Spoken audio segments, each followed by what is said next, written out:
So here's a question for you. How can a movie be one of the biggest hits of the year and one of the biggest bombs at the exact same time? I know, it sounds completely impossible, right? But that is the bizarre story of the film The Raja Saab. It's this incredible paradox that has the audience, the critics, and the box office split right down the middle. Let's get into it. I mean, this whole situation really challenges how we even define success in the first place.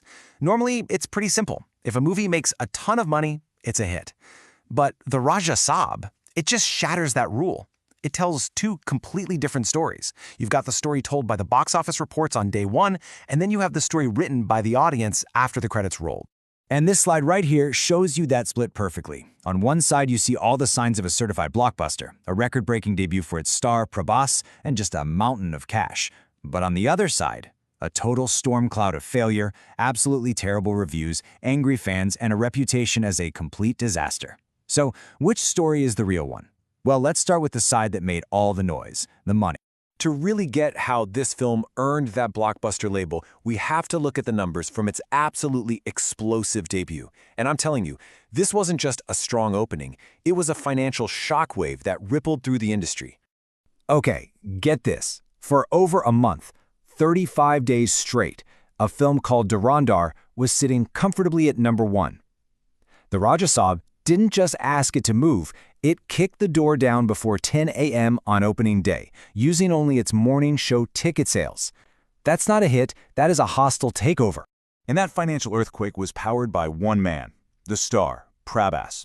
This number you're seeing, 6, it marks a brand new record. This is his 6th, count 'em, 6th, film to open with over 100 crore rupees worldwide. He is the only Indian actor to ever do that. And all of that star power led to one absolutely massive number. 100.9 crore rupees. That's how much the film made in just 24 hours. By any metric you can think of, that is a certified blockbuster. But it really makes you wonder, right? How did a film that would soon be trashed by basically everyone make so much money so fast? The answer comes down to a single powerful force in the movie world. Star power. It's the ability of an actor's name alone to sell out theaters no matter what's actually in the film. And The Raja Saab's opening weekend was a masterclass in this very phenomenon. Prabhas's fans showed up in droves to support their hero. But once the lights went down and the movie actually started, the power shifted away from the star and over to the audience. So, while all those cash registers were ringing, a totally different story was brewing online.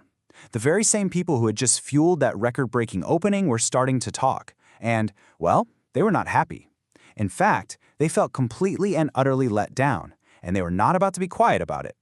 This quote from a user on Reddit really just captures the whole mood perfectly. It wasn't just that the film was bad, it was that it failed to clear even the lowest possible bar. A deep, deep sense of disappointment just started to flood forums and social media. And the complaints weren't just general, they got very, very specific. This comment points to a huge issue for viewers, the constant use of body doubles with the star's face digitally pasted on top.